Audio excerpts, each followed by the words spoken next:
Okay, in this problem, I think we are given this. We are actually, what the problem actually said is moles product in BaCl2.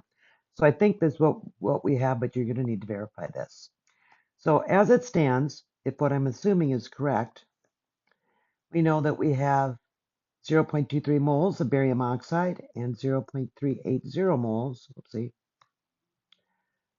of silver oxide.